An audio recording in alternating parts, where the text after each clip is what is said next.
Bonjour à tous, bonjour à toutes les amis, c'est Loïc, ravi de vous retrouver pour un nouveau Trash Talk en partenariat avec le club Circus Paris, le meilleur club de poker de Paris évidemment, mais en direct de Las Vegas. Et aujourd'hui évidemment un casting de grande qualité, mais seulement grâce à une seule personne. On peut être belle, intelligente, forte au poker, parfois dans les médias, parfois plus discrète. Un teint d'une personne qui a à la fois du talent et amoureuse aussi. Elle revient après nous avoir complètement laissé de côté pendant 1 an et demi. C'est sa notion de l'amitié, nous en reparlerons. Bonjour Rosalie Petit. Salut Loïc. Ça va ? Ça va Rosa ? Ça va très très bien, ouais. Bon, avec nous les amis aussi aujourd'hui, vous le connaissez parce que vous l'aimez et moi aussi. Coach de performance pour des sportifs qui préparent les JO, pour des... dans le monde du tennis, allez, on va rester vague. Et aussi pour des champions du monde de poker, parce qu'il peut se la péter. C'est monsieur Alexis Salis. Salut mon Alexis. Et aussi pour des entrepreneurs. Oh là là là. Coucou. Coucou, C'est moi. c'est moi. Bon les amis, merci d'être là. Aujourd'hui, on parle pas de vous, on trash un peu. On trash, on talk. Et on va tout de suite commencer par le premier débat. Les amis, on commence par une des nouveautés de ces WSOP, le payout. Oui, messieurs, dames, le payout, mais pour signaler quelque chose de peut-être très positif. En effet, maintenant, c'est toujours 15%, mais le palier est doublé. Et là, je m'adresse à la joueuse de poker qui joue 50K pendant les WSOP. Et comme elle nous a dit en off pendant 10 minutes, quelle joueuse joue 50K au WSOP à part moi ? Et moi évidemment, elle a dit ça de manière un peu plus... Audrey Coaching, non ? Oh, ouais, il commence lui. Rosalie, Ouais. bonne ou mauvaise idée, ce palier doublé là, comme ça ? Moi je trouve que c'est bien, je trouve que c'est positif et pour les amateurs Ouais. et pour les professionnels parce que ça permet de lisser un peu la variance aussi, de prendre deux fois ton montant de buy-in. Donc je trouve que c'est plutôt positif. Ok. Alexis, toi pour le coup, qui les joue pas, mais qui voit tes joueurs être en train de les jouer, est-ce que c'est positif pour eux ? Ouais, tout à fait.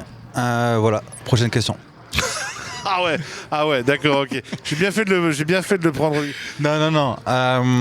J'ai eu la discussion avec les joueurs. Qui te disent que ça change le game, c'est ça ? Et en fait, ils sont plus ou moins d'accord avec ce que Rosé a dit. Il dit juste qu'il y a un problème pour des joueurs, des règles qui sont ultra aggro, où ça change un petit peu. Dans le sens où, vu que t'as moins la gagne, les mecs qui sont ultra aggro, ils perdent, entre guillemets, certains ROI. Tu vois, c'est la seule petite nuance qu'ils voudraient mettre. Et après, par contre, pour les récrés, c'est génial parce que ça permet aux mecs de faire entre guillemets plus d'argent. Ouais. Et même pour les gros règles, au final, ça te permet de limiter entre guillemets les downs que tu vas avoir sur ton Vegas. C'est ça, tes downswing, ouais. On est d'accord, hein ? Ouais. Et autre chose aussi, tu vas me dire si c'est vrai ou pas, m'explique, parce que bon, alors pour le coup, premier tournoi directement, le premier ITM, première fois au WSOP. On Parle pour toi. Tu parles pour moi. On est, oui, excusez-moi, pour les amateurs, pour le peuple. Ça commence à tirer aujourd'hui d'entrée là. 503 payés. Ouais. Je buste 300 et quelques, mais on est toujours sur le même payout. Et ça, ouais. on est toujours sur le même premier prix. Ouais, du coup, ouais. Et ça, on m'explique que ça change votre façon de jouer, parce que du coup, en fait, t'as tout la bulle devient extrêmement importante, Ouais. plus qu'avant, mais du coup, tu as toute une zone de mort après, entre guillemets, où tu peux prendre un maximum de risques, parce que de toute façon, entre 500e et 200e, il n'y a pas T'as pas de pay jump. C'est vrai, ça a changé votre façon de jouer ? C'est comme ça Moi, je l'ai vu dans le Monster Stack où on était 1306 ITM et le premier pay jump était à 876. Ah oui. Tu vois, Ouais, donc ouais. du coup, tu regardes plus le pay jump en effet et tu joues ton jeu.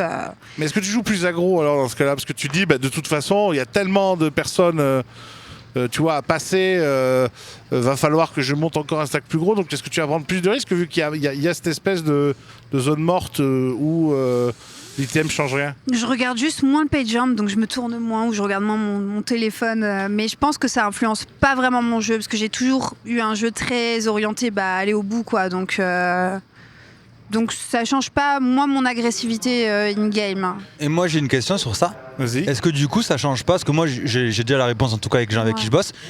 Est-ce qu'au final ça change pas l'appréhension de la bulle ? Parce qu'au final, en ayant un min cash qui est quasiment x2 maintenant par rapport au buy-in, tu joues avec beaucoup plus d'ICM à la bulle. Ouais. Donc est-ce que c'est pas à ce moment-là au final qu'il y a C'est une ce moment-là petite qu'il y a un transition, tu vois, changement, ouais, bien sûr. contrairement avant. Après, moi, j'ai toujours été très ICM aware, et donc du coup, j'ai jamais spié à la boule, à la bulle. Oui. Ouais. C'est l'histoire à la plage, au plage nudiste, ça.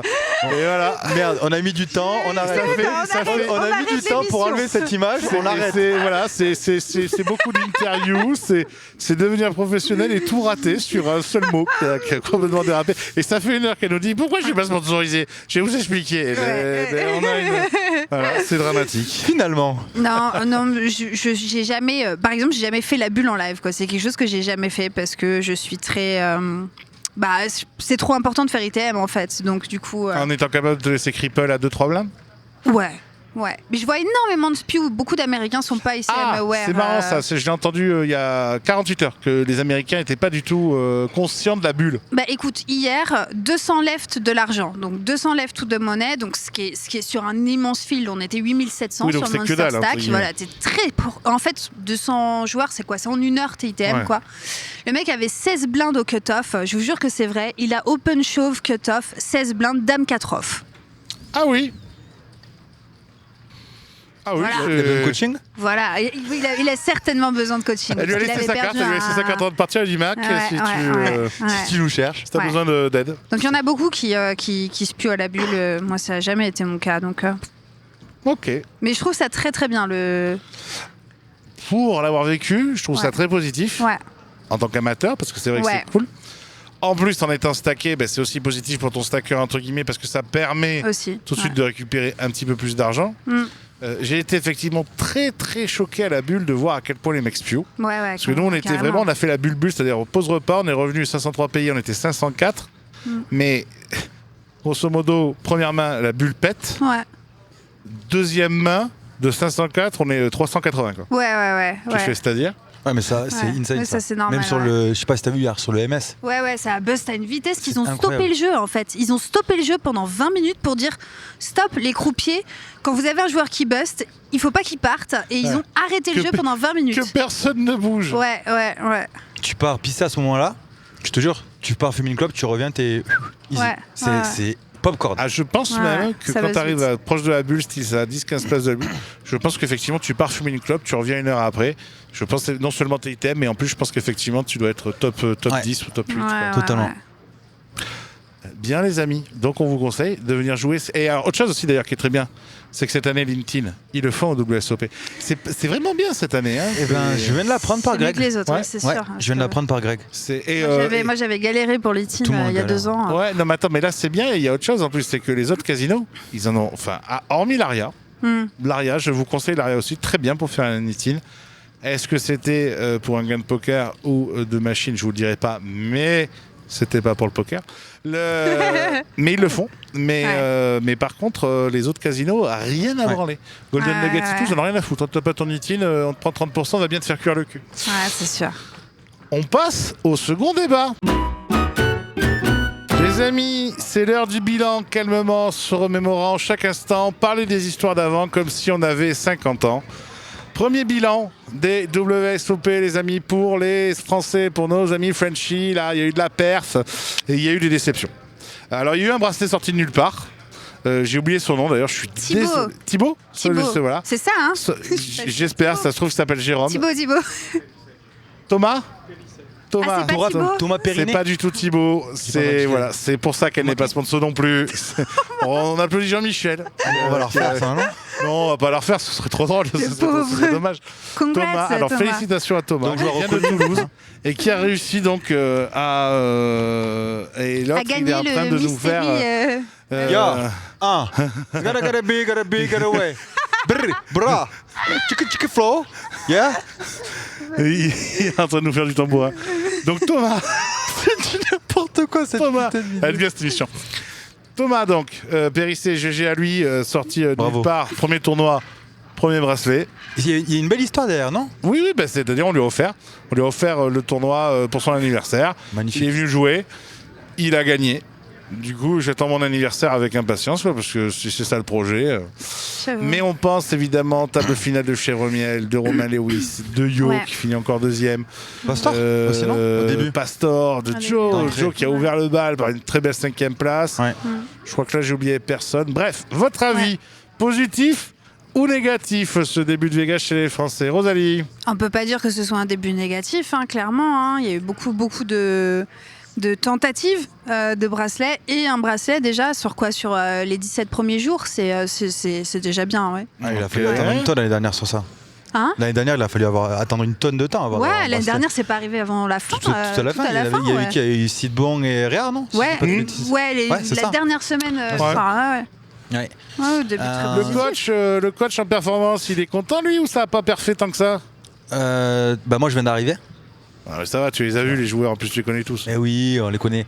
Mais non, franchement, ça a de la gueule. Franchement, cette année, moi, je trouve que ça a vraiment de la gueule. Ça commence plutôt très très bien. Il y a Yoshi là qui fait des trucs pas mal là. Si je te dis pas de bêtises, la semaine c'était quoi? Je crois que c'était une semaine à 500K profit, non? Je sais plus, mais Yoshi fait des très bons résumés avec Jonathan Pastor sur la semaine des Français. C'est une semaine à 500K pour les Français. Et au final, franchement, qu'est-ce que tu veux qu'on dise? On peut pas critiquer comme on a pu critiquer à un moment donné, parce que le début de festival, il est canonissime. T'as tous les gens, la plupart des gens qui n'ont pas perfait depuis longtemps, qui sont en train de parfait là. Donc je trouve que c'est vachement de bon augure pour la suite. Et puis on continue à redoubler comment on dit? Redorer, merci. Très bien. Notre blason français. Tranquille. Cocorico. Et on pense à Romain Lewis, mine de, parce que Romain, c'est un ami, on s'est connus très très jeune, mais Romain m'expliquait 2 ans qu'il en rentre pas une. Mec, table finale du Sismix, table finale au WSOP. Au moment où on se parle, je sais pas où il en est, mais en tout cas, il était à 200 ou à 300. Ils prennent le MS là, ouais. Mais il était top 10 ou top 20 à 200 ou 300 left là. Ça se trouve, quand l'émission sortira, il aura gagné un bracelet. C'est comme Chevremiel, non? Ça faisait un moment qu'il avait pas eu de gros diprènes comme ça. Ça faisait longtemps, ouais. J'étais contente pour lui, ça faisait un bail. Comme quoi la variance du tournoi live, quoi. La variance du tournoi live. Comment t'expliques, toi, à tes joueurs, ceux qui arrivent en TF comme ça, mais qui se ratent? Toi, il a gagné. Mais ils n'ont pas tous gagné. Mais il y en a un qui a gagné. Mais les autres, qui arrivent en table finale et qui ratent la gagne, comment tu arrives à les remettre d'équerre après, toi? Ça c'est une super belle question, j'adore. Merci. Il y a plusieurs choses, je pense, à prendre en considération. C'est que déjà, pour pouvoir gagner un bracelet, il faut être OK avec le fait de ne pas le gagner. Déjà, ça, c'est le premier truc. Parce que si on parle comme avec Yo, tu te rappelles, Yo, il était prêt à le gagner, mais il n'était pas forcément prêt à le perdre derrière. Donc ça, c'est la première chose. Et tu comprends une fois de plus que y a de la déception, t'arrives en finale, etc., etc. Mais au final, ce qui est encourageant, c'est le deep run qu'il y a eu. Tu vois, moi, ce que je dis aux gens, hormis l'étape finale, c'est les gens qui disent putain, je manque de réussite, etc., etc. Il y a un problème quelque part. Non, le problème, ce serait si à un moment donné, t'as pas de deep run. S'il n'y a pas de deep run qui se crée, là on peut dire qu'il y a un vrai problème, et des problèmes qui ne sont pas que d'ordre mentaux, mais des problèmes peut-être techniques ou stratégiques qui font que. Quand à un moment donné tu arrives à te créer des opportunités comme ça, juste le fait d'avoir créé cette opportunité, c'est quand même énormissime, tu vois. Et après, je pense que quand tu prends un coup sur la tronche, il faut prendre le temps d'encaisser. Il faut prendre le temps, tu vois, comme un boxeur qui vient de se faire taper la gueule. C'est pas quand le boxeur il est dans les cordes que tu vas dire allez, vas-y, remets-toi un moment, bouge tes fesses, etc. Il faut qu'il y ait une période de régène, de reset, de comprendre, d'être capable de voir ce qui a marché, ce qui n'a pas marché, ce qui était en ton pouvoir et ce qui ne l'était pas. Et en fonction de ça, tu vas sortir un plan d'action et tu vas comprendre, du coup, dans la foulée, sur quoi toi tu vas devoir mettre ton intention, ton focus, parce que si au final à un moment donné il y a un setup ou quoi au caisse, t'as pas le droit d'être déçu. C'est le jeu, c'est comme ça, c'est le prix à payer du poker. Si tu n'es pas prêt à payer ces prix-là, dans ce cas-là, tu ne joues pas au poker. Tu sais, c'est comme les sportifs en analogie, tu vois, pour les JO, qui me disent putain, j'ai le track, ça me gonfle, j'ai le track, etc. Ouais, mais le track, c'est le prix à payer d'être un performeur, c'est le prix à payer d'être un acteur. Si à un moment donné tu ne veux pas ce track-là, tu restes sur le banc. Je suis d'accord. C'est pour ça qu'on l'a pris.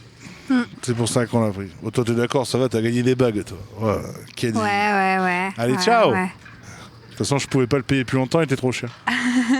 On passe au troisième débat. Allez, troisième débat, les amis. On vient d'apprendre en direct que mon technicien est un con, Brice, puisque c'était bien Thibaut. J'avais raison. Et pas Thomas. C'est les quotas Cotorep. C'est les quotas Cotorep dans vrai. chaque entreprise. C'est vrai qu'il me coûte cher, mais c'est vrai aussi qu'il est subventionné. Du coup, il me coûte pas si cher que ça. Comment refaire une vidéo depuis le début? Parlons technique un peu. Parlons technique, les amis. Le coup de légende de Yo Viral, là. Alors là, celui-là, il va rester là.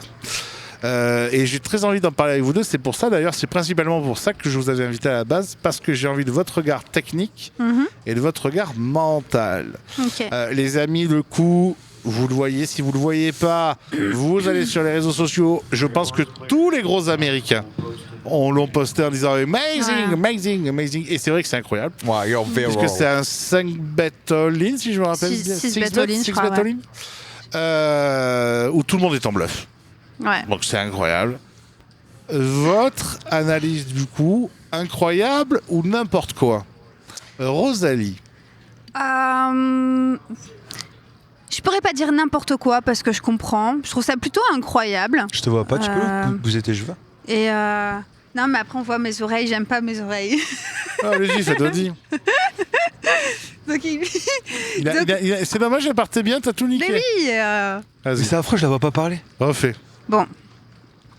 Je pourrais pas dire que c'est n'importe quoi. Je trouve ça plutôt incroyable. Dans ce spot-là, donc je rappelle le spot. Donc, Vas-y. Yo limp au bouton, 50 deep avec valet de off.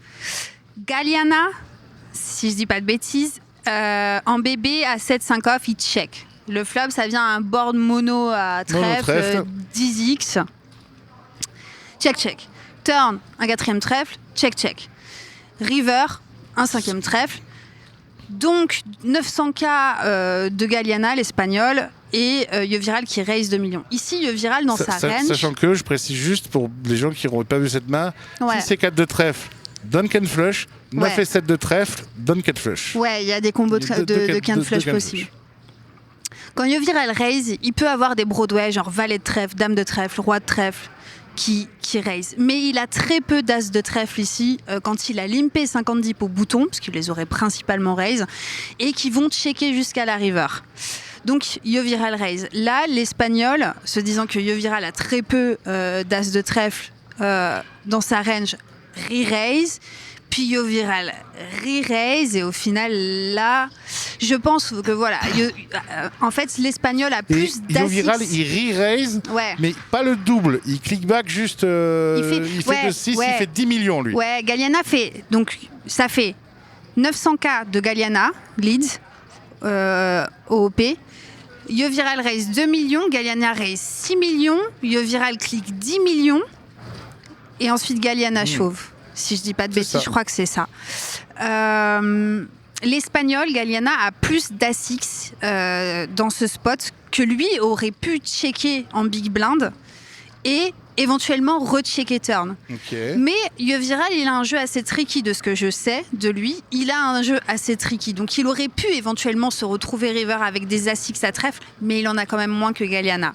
Donc en fait, tout se base sur ça dans ce spot. Dans je sais que tu n'as pas et je sais que tu n'as pas non plus. Je sais que tu sais. Voilà. Qui va... à mon sens, quand Yo Viral 2 bêtes sont 2 bêtes est très très bien. Le fait qu'il raise river, c'est très bien joué. Mais j'aurais peut-être abandonné quand Il doit lâcher à l'espagnol... 6 millions. Ouais, j'aurais give up à ce moment-là, personnellement. Yo, je sais qu'il regrettait de ne pas avoir fait all-in. Il aurait pu faire all-in. En fait, il regrettait cette mise de 10 millions. Ouais. Je comprends. Après, il avait un adversaire, Galliana, qui est extrêmement difficile à jouer, extrêmement out of line, extrêmement agressif. Et ouais, contre lui, moi, j'aurais pas... J'aurais juste give up. J'aurais 2 bêtes et j'aurais give up, je pense. J'aurais pas été jusque-là, quoi. Ok. Mais on peut pas dire que ce soit mal joué, je pense, tu vois, parce que... Est-ce que ça peut être au contraire extrêmement bien joué? Est-ce que ça montre la différence pour un joueur amateur entre son monde et le monde des joueurs pros? Ah bah oui, c'est... Ouais. C'est un monde différent, ouais. On n'est plus sur les cartes, on est sur les dynamiques. On est plus, on est dans les... Déjà, la vision de range globale que beaucoup d'amateurs n'ont pas, c'est-à-dire qu'ils jouent leur carte et pas leur range. Là, on est sur ma range. Donc oui, et... Ouais, non, c'est un coup particulier. En tout cas, sur un heads-up et aussi deep, ça se voit pas tous les jours, quoi. Ok. Ouais. On a eu la technique. Monsieur Alexis Essayi, le mental, parce qu'on en a parlé toi. Moi, je dis, mais est-ce que c'est pas un combat de coq? Tu me dis non, ça va plus loin que ça. Alors, l'analyse mental et même de performance quand tu vois ça. Toi, tu vois ça comment? Tu comprends comment les deux joueurs en arrivent là? On en a parlé en plus avec Yo, Ouais. c'est ça qui est rigolo. Et je pense que ce HU, il vient mettre en lumière quelque chose d'ultra important, c'est la force mentale. Parce que je pense personnellement que le HU, c'est la personne qui a le plus gros mental, en tout cas là, qui l'a gagné. Ça a été pas une guerre technique, ça a été une guerre mentale. Parce que on sort de X temps de grind, que le HU, si je dis pas de conneries, ça a duré combien? Ça a duré 5 heures ou 6 heures, je crois. Ah, Juste ça a le, été ça a été extrêmement long. juste le Je HU. me rappelle, j'avais 18 ans quand ça a démarré. C'est Et ça. des cheveux. Et Bien. quand on prend la configuration déjà de la TF et quand on prend après la configuration du HU, c'est quand même incroyable parce que ça a fait le mec est devant, Yo revient à égalité, Ouais, il repasse ouais, devant. ouais. Puis paf, Yo il dégrind, le mec repasse devant, puis après Yo il redouble. Et donc du coup ils reviennent à égalité. Et ça a fait ça pendant 4 heures, 5 heures, ça a fait que ça. Et tu vois, comme dans un match de tennis, à un moment donné, la technique, c'est très bien, la stratégie, c'est très bien, mais ce qui va faire la différence, ça va être le mental. Et là, pour moi, cette situation, elle est symptomatique, ou en tout cas, elle est significative par rapport à un combat mental, parce que, comme tu l'as dit, comme Rosalie l'a dit, c'est le premier dans cette situation qui va envoyer tapis, Ouais, qui potentiellement gagne, mais il y a aussi un monde où il y en a un qui a un trèfle, tu vois, où c'est plus du tout la même situation. Donc je trouve ça super intéressant. Pour en revenir à ce que tu disais par rapport à ce combat mental, c'est qu'à un moment donné, il y en a un qui bête, l'autre il bête, l'autre il bête, l'autre il bête. Mais quand on prend l'espagnol, quand tu le regardes sur la physionomie du HU, le mec, il a joué sa chance pleinement. Il n'a pas été scare, il était juste en mode, ce qu'on appelle dans le flow, tu vois, dans sa bulle, il a fait ce qu'il avait à faire. Et regarde, nous on a rail pendant un moment, est-ce que tu l'as entendu à un moment donné parler, râler, ouin, etc. Il l'a pas bronché. Alors qu'il aurait pu parce qu'il a tout le monde contre lui. Hein. C'est ça. Il y a Yo, dès que ça gagne un coup, c'est tout. Il y a tout l'environnement de pression qui est contre lui, il y a tout. Le mec, il bronche pas. Et pourtant, tu te rappelles, Yo, il a dit, je n'ai jamais hold autant de fois pré-flop. C'est vrai. Et à chaque fois, le mec, il est resté focalisé, focus sur son truc, en ayant peut-être et probablement, moins de compétences techniques que Yo, moins de compétences tactiques que Yo, mais en étant juste focalisé dans l'instant présent et en étant capable de dire ok, tu sais quoi, là peut-être que tu vas me bluffer ou peut-être que en fait t'as les notes, moi je vis mon moment à fond, je suis dans mon momentum, je vais faire ce que j'ai à faire. Maintenant, toi, est-ce que tu vas le faire? C'est comme ça qu'en tout cas que je l'analyse. Et à ce moment-là, il y a un petit peu plus de fébrilité chez Yo, on en a parlé aussi, je tire pas sur l'ambulance, il y a un peu plus de fragilité, il y a un peu moins de préparation, il y a un peu plus d'enjeux, il y a un petit peu plus aussi de background au final, de ressasser ce qui a pu se passer, qui fait qu'à un moment donné, peut-être que je vais peut-être pas jouer autant libéré, du coup si je joue pas aussi libéré, du coup il va forcément y avoir des défaillances dans ma stratégie, dans ma lucidité au niveau de mon process, qui fait que derrière, je me retrouve un peu la queue entre les jambes, et qu'est-ce que je fais maintenant? Qu'est-ce que je fais? Je subis parce que j'ai un mec en face qui a rien à perdre et qui produit indirectement son meilleur jeu, tu vois. En tout cas, GG à Yo, parce qu'il a quand même commencé la TF 9ème au stack. Donc, oui, non, mais il genre, a. c'est Bien huge. sûr. Mais là, c'était par rapport vraiment au HU. Ouais, Ouais, c'est non, vraiment le même HU. ce coup clé là, parce que même ce qu'il faut se rappeler, alors je sais pas si les gens auront vu ça, mais c'est que il démarre le heads-up à la bourre, avec moins de jetons évidemment que l'espagnol. Ouais. Il va le grind de la première heure, il va vraiment lui mettre des coups, ils sont revenus à des coups. égalité. Ouais. Et moi, l'analyse personnelle, entre guillemets, du gars qui est tout le temps dans le poker, donc qui en a bouffé des centaines de tables, c'est que moi, je me suis demandé si l'Espagnol n'avait pas craqué mentalement. À force de se prendre des pains dans la gueule, et là, il se prend ce 5 bêtes, tu vois, par Yo, et il se dit, mais va te faire foutre, quoi, à un moment donné. Je vais tout te mettre dans la gueule. Vas-y, démerde-toi maintenant. Non, moi je crois qu'il était bien out of line de ce qu'on m'a dit. Oui, parce c'est que ce qu'il m'a dit. C'est ce qu'après on m'a dit. Non, ne crois pas que c'est un craquage, au contraire. Totalement. Regarde, c'est très réfléchi. Ouais, c'est très on était réfléchi, avec le petit jeune là, Mathieu, qui est en train de dire toutes les 8 secondes 15, vas-y Yo, il est en train de craquer. La vérité, c'est qu'il était pas du tout en train de craquer, tu vois. Et je pense qu'il y a un truc, et attention, c'est pas péjoratif quand je dis ça, mais je pense que à un moment donné, quand on est en performance, il faut faire gaffe à l'environnement qu'il y a autour. Parce qu'il y a des gens qui sont bienveillants, et Mathieu, il a fait avec ultra bienveillance. Putain, qu'est-ce qu'il a aidé, ouais. Et c'est ça, tu vois. Mais je pense qu'à un moment donné. Chercher les infos et tout. Mais bien sûr, mais je pense qu'il y a un truc qui est super important en tant que performeur, c'est que tu sois focalisé sur toi. Rester dans sa bulle. Ouais, parce qu'en fait, il suffit que ça je te le dis par expérience dans le poker, de mecs qui à un moment donné, attends, tiens, j'ai une info sur ce mec, sur ce mec, sur ce mec, qui en fait te fait totalement dévier de ton game plan que tu avais à la base, etc. Et je pense que ça, entre Mathieu qui disait des choses, entre la pression, entre le rail, entre l'excitation, parce qu'on a bien vu à un moment donné, Yo, il a beau avoir l'expérience qu'il a, il a explosé dans le bon sens quand il est parti faire le tour de la table comme ça. Il avait jamais fait ça, tu vois. Donc je pense qu'il faut aussi se mettre de la tempérance sur l'environnement qu'il y a et être capable de créer cette bulle de se dire ok, il y a des gens qui me soutiennent, il y a des gens qui me donnent des infos, etc. Mais il faut pas que je le prenne pour acquis, il faut pas que... Et c'est dur parce qu'à ce moment-là, tu manques de lucidité. Et si tu as un mec, imagine, qui te dit toutes les 8 secondes il va craquer, il est en train de craquer, vas-y, lâche pas, il est en train de craquer. Et que le mec, en fait, tu vois qu'il craque pas. Tu fais quoi? C'est toi qui craques. C'est beau, hein? C'est beau quand ils se mettent à parler de manière intelligente. Allez, dernière partie. Dernière partie, les amis. Coup de cœur, coup de gueule, ou les deux. Je vais commencer, ça vous laisse le temps de réfléchir. Petit coup de cœur pour monsieur Grégory Chauchon. Ça ne fait pas que suçage de boules, n'est-ce pas? C'est petit 1 parce qu'il nous accueille très bien. Petit 2 parce que je le remercie. On a des super spots grâce à lui. Puis petit 3, ça fait 10 ans qu'il est numéro 2 des WSOP. Les WSOPC, c'est lui. Il y a plein d'innovations. C'est lui. Il est très à l'écoute. Ça, je pense qu'on peut tous les trois être d'accord. Des joueurs. Il n'est pas forcément d'accord avec, mais il en prend toujours compte. Ça, c'est la signe des grands. Donc, GG à lui, petit 1. Et puis, petit 2, un autre coup de cœur pour monsieur Romain Lewis. On en a parlé parce que c'est le frérot, parce qu'il a bien galéré ces 2 dernières années en live. Et il n'y a pas de raison que quand tu es fort, tu ne sois pas toujours fort si tu es un bosseur. Et c'est un bosseur.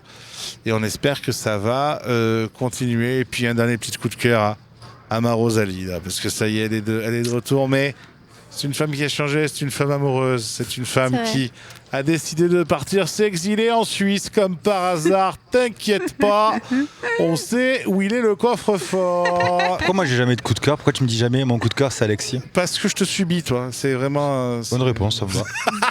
C'est ok, c'est faire. Ma Rosalie, coup de cœur ou coup de gueule? Coup de cœur, je suis amoureuse. Il est beau, il est beau, il parle anglais. D'ailleurs, on peut pas enregistrer plus tard parce que c'est mon seul dé. Oh là là. Coup de cœur, j'ai l'impression que... Pourquoi je suis pas sponsor? Ouais, coup de gueule. Pourquoi il n'est pas sponsor? Pourquoi je suis pas sponsor? Pourquoi si peu de filles sont sponsor? Pourquoi si peu de filles sont sponsor?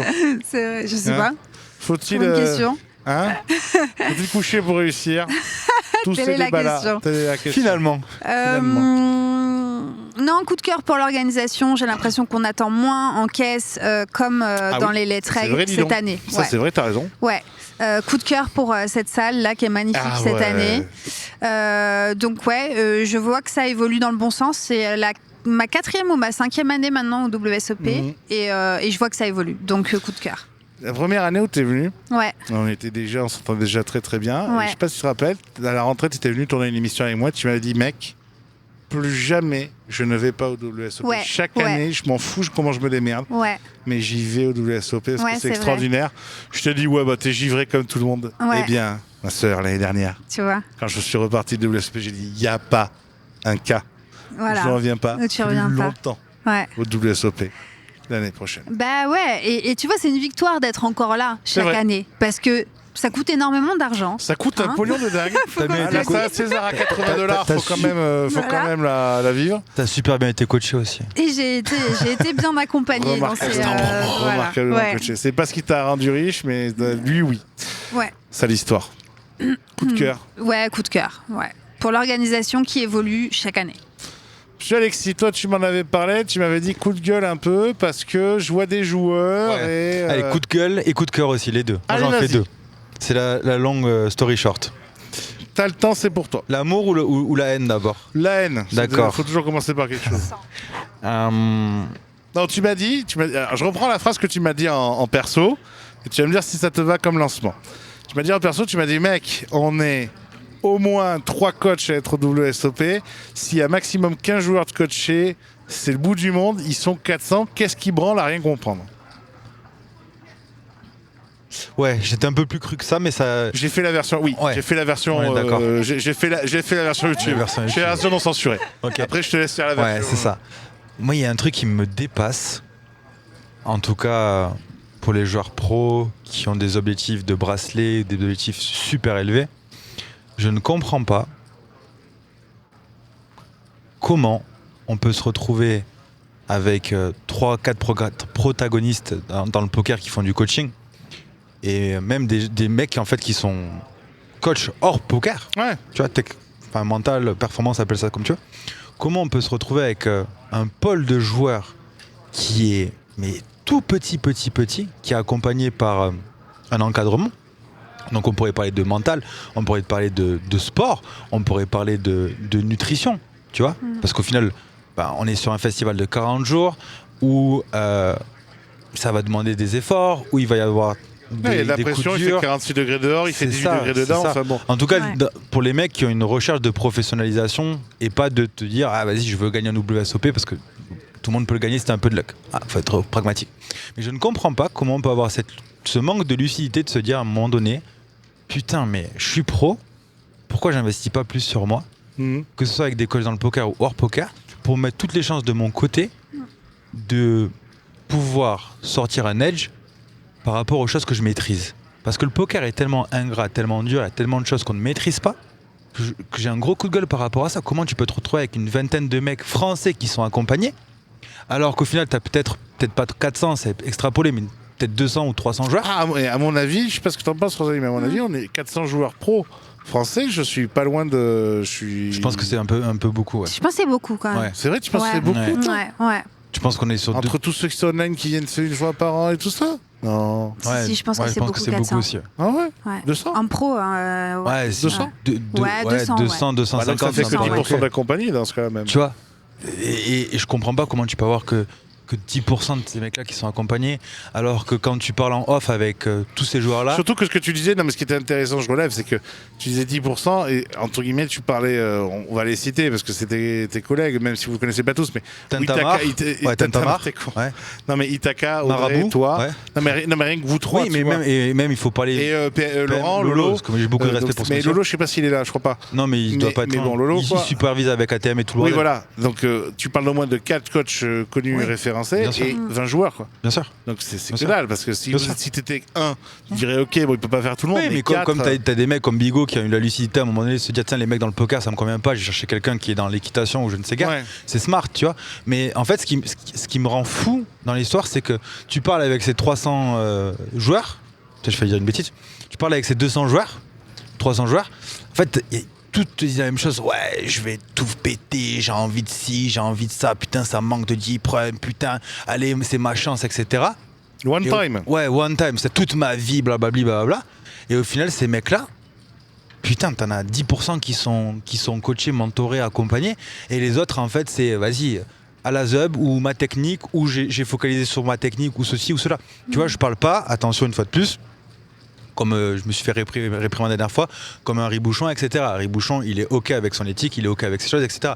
Mais des mecs qui sont dans une éthique de vraiment performance et de haute professionnalisation, je comprends pas comment tu peux me dire vas-y j'ai envie de tout casser, ok, et qu'est-ce que tu as mis en place? Je travaille ma technique et j'ai pris une villa avec mes potes et basta, tu vois, c'est no sense en fait, et des routines, etc. Tu vois, je prends l'exemple de si je peux me permettre par rapport à Dinej, Ouais. où moi je trouve ce gars extrêmement smart. Ah, tu vois. attends, faut expliquer vite fait aux gens, c'est que C'est mon mec. Mademoiselle Rosalie a choisi un homme qui joue au poker pour changer, tiens, mais un très très gros joueur international, très respecté, suisse d'origine d'ailleurs ou Né en Suisse, oui. Né en Suisse. Comme par hasard, et bon, ça il fait partie du top 1% mondial, quoi. Voilà. Il m'a quand même dit il y a 2 jours quand on parlait, j'ai dit putain c'est un top, tu m'as déjà vu avec des tocards? Ouais, plein de fois. C'est vrai qu'il ne faut pas poser la question à Alexis si tu veux des réponses sensibles. Donc tu parlais donc de son chéri, Ouais. de son mari René. De son mari René, Ouais. exactement. Où moi je trouve que le mec il est super smart parce que c'est peut-être. Il a des coachs lui. Moi je pense que c'est un mec qui a pas besoin parce qu'il a des prédispositions de malade et qu'il a un thinking de malade et qu'il a un conditionnement de malade à la Il base. a c'est mon avis. Ah, mais ça, c'est top 1%, quoi. Ouais, c'est top 1%. Il est Mais- impressionnant à ce niveau-là. Mais de malade. Non, mais Et- ça compte pas ta amoureuse. Hein Non mais Ouais, ce que c'est vrai, je veux suis te pas dire très par rapport à ça, objective, c'est mais que un mec comme ça t'en chies tous les 15 ans. Tu vois. Et t'as 99% de chance. Et attends, et même, je pense qu'à un certain niveau, ça c'est comme des fédéraires, ça finit quand même par prendre des coachs forcément techniques. À un moment donné, ça prend forcément des coachs mentaux, c'est obligé. Même de Djokovic, Nadal, qui tu veux, quoi, tu vois. Le mec, il est en 2053. Vraiment, quand je peux parler du coup de la machine à laver, de la machine à café. Ouais. Attends, moi, c'est un truc qui m'avait marqué. C'est le mec, à un moment donné, tellement dans le micro, dans le macro, etc., que optimisation des finances, etc., où le mec te dit, attends, je me rends compte que je vais à Vegas, que Vegas, en fait, ça me revient moins cher d'acheter une machine à café et de la laisser après Vegas que d'acheter du café tous les matins. Et tu vois le niveau de pingrerie. C'est énormissime. Non, on était à l'hôtel en fait. Frérot. Pour un bon café. Et donc du coup, on est parti s'acheter une machine à café. C'est cher, le café est dégueu. Ouais. C'est trop smart. Je suis désolé, mais oui, c'est non, mais super smart. il est extrêmement intelligent. Alors que moi, j'envoie Brice sa gestion des ma trucs. cotorep peut chercher du bon café. Enfin, tout ça pour dire que coup de gueule sur les gars, si vous voulez atteindre vos objectifs et vous le dites Donnez-vous-en les privé. Ouais, c'est ça, et pas comme vous avez envie de le voir vous, quoi. Ça a duré 20 minutes. J'ai l'impression qu'on est déjà jeudi. Ouais, et mon coup d'amour. Vas-y. Pour une fois, tu veux mettre un peu de love dans tout ça. Je remercie le poker pour ce qu'il a fait pour moi et ce qu'il est en train de faire pour moi, réellement, parce que ça a été le pilier, le tremplin de beaucoup de choses. Moi aussi, je remercie le poker pour avoir rencontré mon mec. Ouais, non, mais lui, il te dit ça parce que là, il y a 1h30, il a eu un call avec. Ouais. Oui, je sais. Mais ouais, c'est ça. Alors, on ne peut pas dire son nom. J'ai beaucoup de reconnaissance. Si vous regardez, mais si vous regardez le top 10 mondial d'un jeu de raquettes qui n'est pas le ping-pong, il est possible que ce soit vers ce coup de fil-là. Ouais, c'est exactement ça. C'est bien résumé, là. Ouais, c'est exactement ça. Donc, ouais, beaucoup de love pour ça. Ah, c'est beau. Et malgré, puis, il aurait pu me remercier moi, ce connard, mais il l'a pas fait. Allez, malgré tous les trous du cul qu'il y a dedans. On remercie le club Circus Paris, le meilleur club de circus de Paris. Du monde. Et du monde aussi. Et de l'univers. Le club Circus qui sort aussi Circus Bet. Si vous aimez les paris sportifs, allez-y, les meilleures cotes sont là-bas. Donc vous avez toutes les infos du monde. Voilà, c'est bien vendu. Et elle est pas payée en plus. Donc je peux vous dire que ça. Pourquoi vous la sponsorisez pas? Vous voyez bien qu'elle est parfaite pour vendre. Allô. Donc merci infiniment. Toutes les infos, vous les avez eues pendant l'émission. Ah ouais. Merci mon Alexis, on te retrouve sur apresent.com. Apresentcoaching.com. Ouais. Apresentcoaching.com. Ogio. Instagram. Toi Instagram. Et peut-être dans une prochaine émission. Allez savoir maintenant qu'elle est de retour. Merci les amis, merci à vous d'avoir suivi. On se retrouve très très vite dans le carré. Salut les ciao.